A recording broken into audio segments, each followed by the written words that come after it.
Olá, nós vamos à nossa segunda aula, tá? De inovação e melhoria contínua. Nessa aula, nós vamos falar um pouco, tá? O que são os processos, né? Qual o seu papel numa organização? Esses processos a gente pode ser utilizado em qualquer uma das atividades, tá? Tanto na área hospitalar, logística, comércio, industrial, qualquer um, tá? O que são os processos? É a forma como desenvolvemos nossas atividades. Quando você acorda pela manhã, né? Existe todo um ritual para você acordar, tomar o seu banho, pentear o cabelo, lavar o cabelo, tomar um banho. Isso é um processo. Isso é um processo pessoal teu. Nas indústrias, na área, né? Nas áreas também hospitalares, também existem esses processos. Tudo que nós fazemos em nossa vida profissional ou pessoal pode ser descrito como uma forma de um processo. Tem que ter um começo e um fim, né? Por exemplo, você acorda, toma seu banho, vai, lava seu cabelo, depois o secador vai, toma e caminha até o ponto de ônibus ou pega o seu carro, entra no seu carro, chega na empresa, bate seu cartão. Isso tudo são julgados como processos, são os passos a passos que você tem que, né, utilizar. Somente quando executamos nossa última atividade que compõe, que é o processo gerado. Resumindo, você foi trabalhar, exerceu todas as suas atividades passo a passo. Quando você voltou novamente para a tua casa e voltou, né, para a sua cama para dormir, você finalizou o processo do seu dia, correto? Ainda que todas as ações tenham sido corretamente executadas, o resultado final poderá ser insatisfatório. Por exemplo, você seguiu todo aquele ritual como você segue todos os dias, mas muitas coisas podem ter acontecido errado, não foi da forma que você planejou, ou não deu tempo de repente você ir numa farmácia que você tinha planejado, ou ido ao supermercado, então não foi satisfatório. Na verdade, isso é relativo e depende, assim, de cada cliente, de cada pessoa. No papel de cliente, todos nós estamos num processo de evolução contínua em relação aos produtos ou serviços que recebemos. Ou a gente acha satisfatório ou não. Em nível de expectativa crescente, somado ao fato de que mundialmente a oferta de quase todos os produtos e serviços iguala ou supera a demanda, representa um novo desafio para as organizações. Então, a cada dia está sendo inventado, né, uma nova coisa, um novo produto, um novo serviço. Então, a gente sempre tem uma expectativa, né, maior. Então, né, qual é o seu papel nessa organização dos processos? Funcionam dentro de um conceito chamado hierárquico, ou burocrático, ou funcional, depende, né? Aí, dependendo de quem? Dos autores. Quem são os autores, né? Somos todos nós os autores. Na verdade, em qualquer um deles, ou profissionais, são agrupados por especialidades em departamento ou áreas setoriais. Esse tipo de estruturação ou de organização até gerar um conhecimento, porém é incapaz de transferi-lo corretamente entre os colaboradores. Por exemplo, tem uma pessoa que ela trabalha numa empresa, numa determinada máquina, ela é treinada para aquela máquina, ela vai trabalhar naquela máquina, até que eu consiga treinar um colaborador para trabalhar tão bem ou melhor do que aquele que trabalha, requer um certo tempo. É a mesma coisa quando você entra numa instituição hospitalar. Quando você entra num setor, você é novo, você está todo perdido, não sabe para onde vai, para onde fica, o que fica. Por isso tem o quê? O tempo de treinamento naquele setor, que geralmente, né, demora aí um mês todo para você treinar naquele setor, para você conseguir já desempenhar suas funções adequadamente. Sabemos que dele pode participar uma série muito grande de atores, máquinas, documentos ou normas, matérias-primas, procedimento, dinheiro, luz elétrica, gás, normas, legislações e pessoas. Os atores mencionados têm desempenho constante durante o tempo que participam de cada processo, né? E com exceção apenas o ser humano. Isso significa que na maioria dos casos, apenas ele tem a capacidade de resultados melhores ou pior. Só o ser humano, né? As máquinas, elas só vão errar se o ser humano programa as máquinas ou utilizam as máquinas corretamente, né? Ou incorretamente. Por quê? Tudo depende do ser humano. O ser humano ele pode errar ou ter todos os acertos. Para isso, gente, né? Nós temos o quê? Aqui, né? As atividades. Vamos supor uma atividade que você faça, né? Que seja um evento, que você use recursos consumíveis, que tenha os fornecedores. Tudo vai resultar o quê? Das regras, das políticas da empresa, né?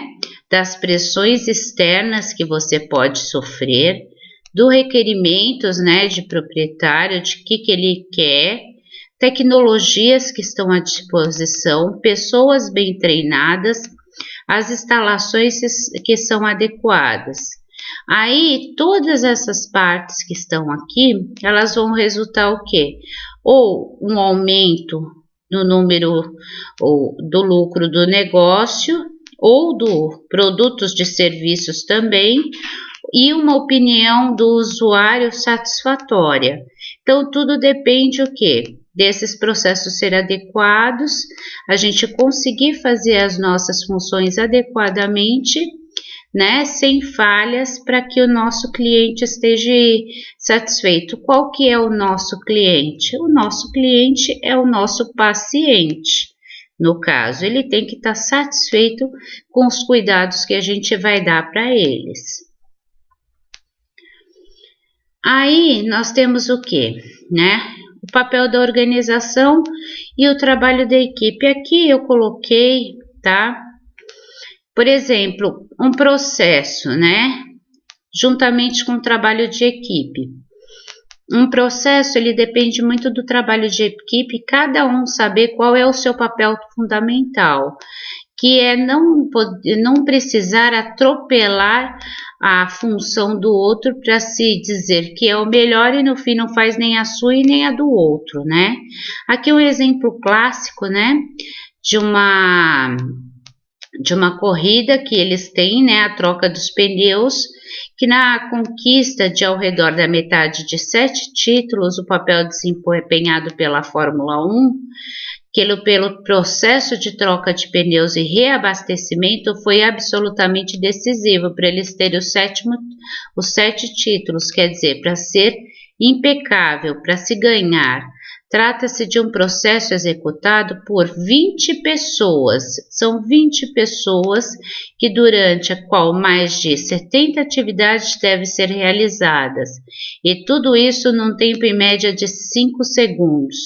Quer dizer, tudo isso permitiu que eles ganhassem, porque cada indivíduo sabe a sua função correta. Ninguém se atrapalha ou se atropela ou ocupa o espaço do outro para poder fazer atividade, tá? Aí nós temos os macroprocessos. Os macroprocessos, geralmente, eles são representados, tá?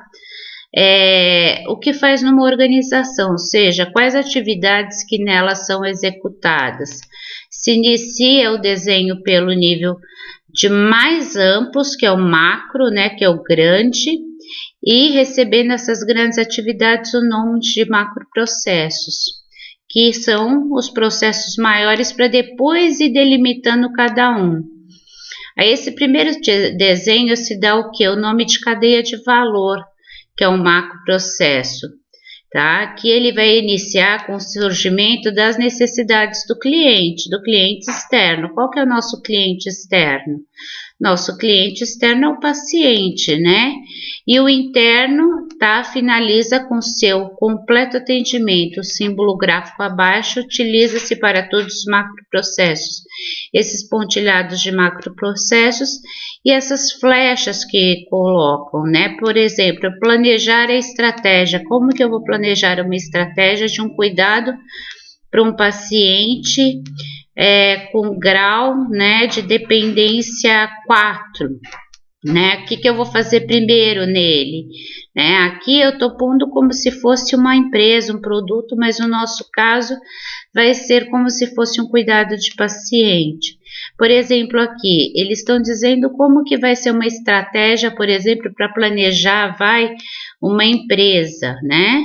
Por exemplo, como eu vou vender.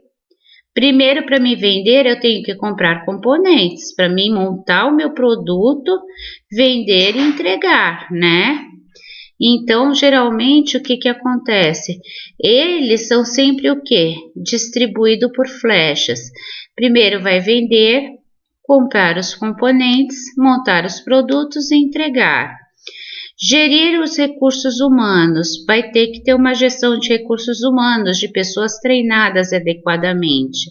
Vai ter que administrar as finanças, para que não gaste mais do que está se lucrando, né? E sempre visualizado por uma flecha. Esses são os nossos macroprocessos, são delimitados desta forma.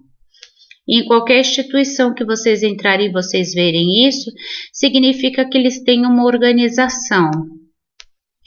O tempo, normalmente, tá? Cada macroprocesso pode ser detalhado em processos.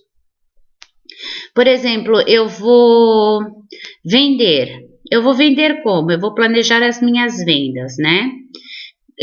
Eu vou vender, celular, por exemplo. Se eu vou vender o celular, como que eu vou vender esse celular? Eu vou vender pela internet, pelo jornal, pela televisão, vou anunciar de casa em casa, né? Como que vai ser? Aí eu vou o quê? Como que eu vou visitar o cliente? Eu vou a pé, eu vou de carro, eu vou de metrô, como que eu vou? Aí depois disso eu tenho que fechar o meu pedido. Que aí, quando eu fecho o pedido, né? Eu fecho esse meu macro processo. E um processo é formado por um conjunto de atividades que tem início e fim. Como eu falei para vocês, né, do meu processo, de eu acordar, tomar banho, lavar meu cabelo, secar, tomar meu café, depois pegar meu carro, ou pegar meu metrô, ou ônibus e ir trabalhar, iniciar todas as minhas atividades. Quando eu voltar para casa, tomar meu banho, deitar, comer alguma coisa e deitar na minha cama, eu finalizei o processo do meu dia. Ele teve um início quando eu levantei e um fim quando eu fui me deitar também. E todos os produtos e todos os serviços também têm esses processos, tá? Aqui a gente vai ter o quê? Um exemplo, né, que o senhor Pedro tem um restaurante de comida italiana em São Paulo, com 40 mesas para 4 pessoas em média. A equipe que o atende se compõe de um gerente, um cozinheiro, um chefe, com 3 cozinheiros, ajudantes e 6 garçons. Ele sempre planeja cuidadosamente as atividades do restaurante, onde é muito importante comprar ingredientes de boa qualidade e preços. Os molhos e massas são preparados antecipadamente, para, quando solicitados pelo cliente, possam ser servidos rapidamente. Apenas as carnes e saladas são preparadas na hora. No caixa trabalha a filha do Sr. Pedro, que realiza todos os faturamentos e recebe pagamentos. O próprio Sr. Pedro cuida das finanças e do pessoal da infraestrutura do restaurante. Aí, aqui a gente tem de novo, né, o modelo da cadeia de valor, né, que é o que a gente viu lá no restaurante, que ele planeja as estratégias. Como que ele vai planejar? Ele planeja que ele vai ter que comprar, né, tudo com bom preço, antecipadamente, pagar um preço justo, que ele já deixa, né, os molhos prontos, que ele vai fazer só as saladas e as carnes. Então, dentro de todo esse macro processo desse restaurante, primeiro o que que ele faz? Ele não compra as coisas, ele não foi comprar lá as coisas, lá seja no Atacadão, no Ceasa, aonde ele delibera ou se entregam para ele, né? Depois ele não vai preparar os componentes, que ele pode deixar preparado sem que afete a qualidade. Aí quando prepara os componentes, ele atende os clientes, ele vai faturar e vai receber também. E nisso tudo, o senhor Pedro vai gerir os recursos humanos, administrar o quê? As finanças e cuidar da infraestrutura também. Então, isso é um modelo de cadeia de valor de macro processo com um exemplo de um restaurante. E quando a gente fala também, né, dessas formas definidas por 4 principais níveis de documentação que a gente tem nos processos, né? O último nível de tarefa ou procedimento descreve a forma de sempre se executar. Como que a gente vai fazer? Por exemplo, eu tenho um macro processo, vai de administrar um medicamento, né? Então, o meu macro processo vai ser administrar o medicamento. Depois, o meu processo é como que eu vou administrar, como que eu vou pegar essa medicação, se o escriturário vai pegar, ou se tem cápsula que desce para o andar, ou se a farmácia traz para mim. E a atividade, como que eu vou preparar esse medicamento, né? Como que ele vai ser feito? Ele é endovenoso, vou precisar de seringa, vou precisar de copo, posso preparar na hora, posso preparar meia hora antes, ou não tenho para preparar.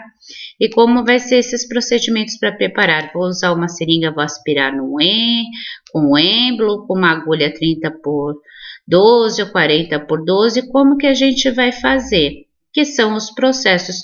Então, você vê que uma simples administração de medicamento pode entrar dentro desses processos, tá? E o registro da forma que devem ser executadas as atividades dentro de uma organização, que é o requisito básico, né, dentro dos parâmetros de qualidades aceitáveis.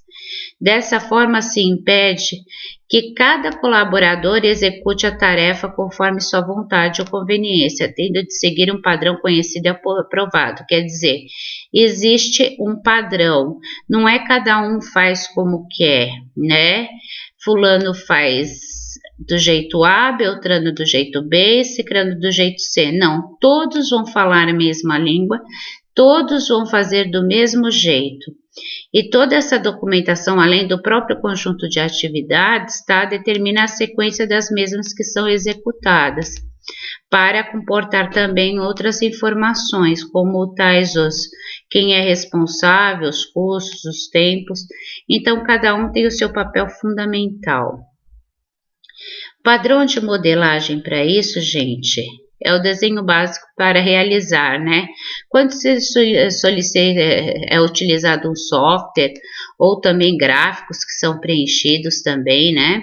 São as atividades que vão ser feitas, cada cargo e função, as regras que tem, né?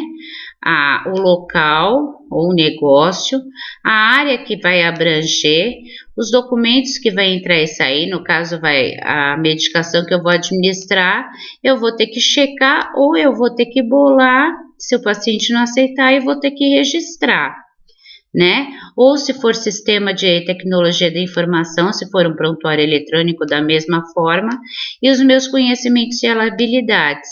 For um prontuário de papel, eu não preciso ter conhecimento e habilidade de informática. Agora, se já for um hospital que necessite que é um prontuário eletrônico, eu já tenho que ter um requisito básico, conhecimento de informática para entrar naquela instituição. Aí aqui nós vamos ter o que?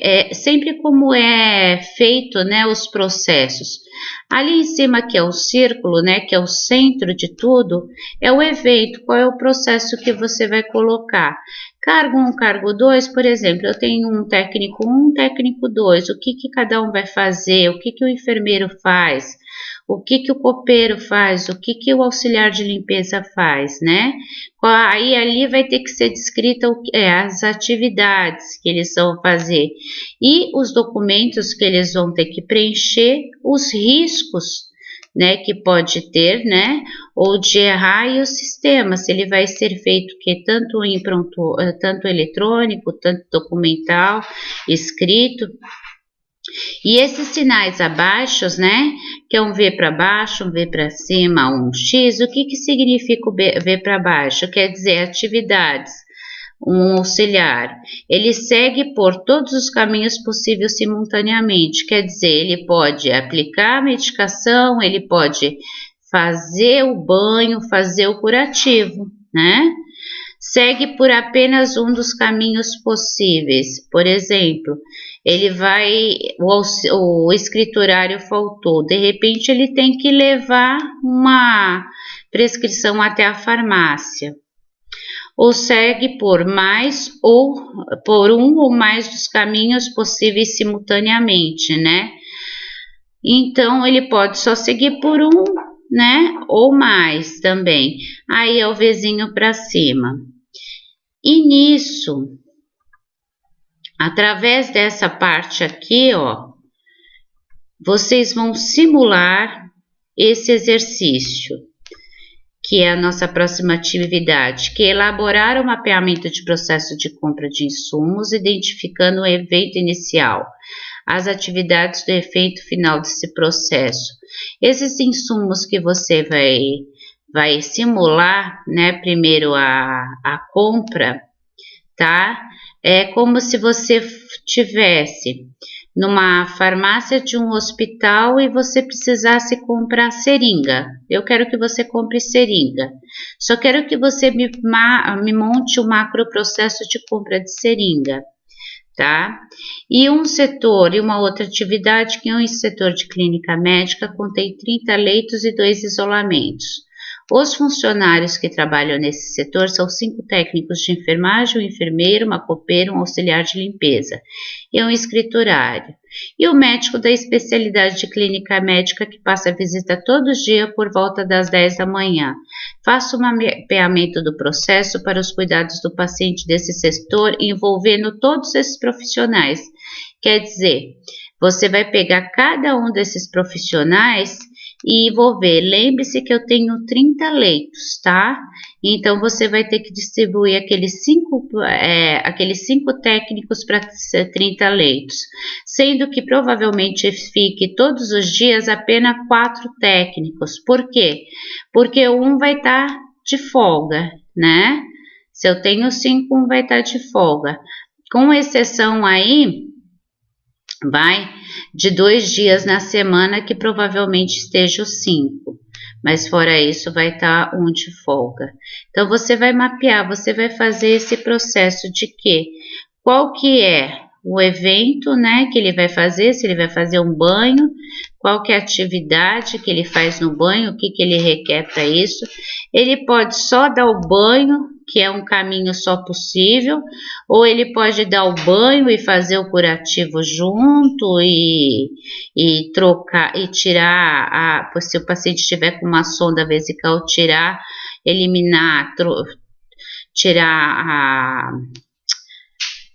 fazer o cálculo, né, do quanto tem de débito, né? Então, isso vocês vão utilizar, tá bom? E ali o mapeamento apenas do insumo a compra de uma seringa que a farmácia vai fazer. Como que ela procede para uma compra de uma seringa? Pense um pouco como vai fazer, como que talvez eles façam, tá? Eu agradeço a participação de vocês e essa é a nossa segunda aula. Obrigada!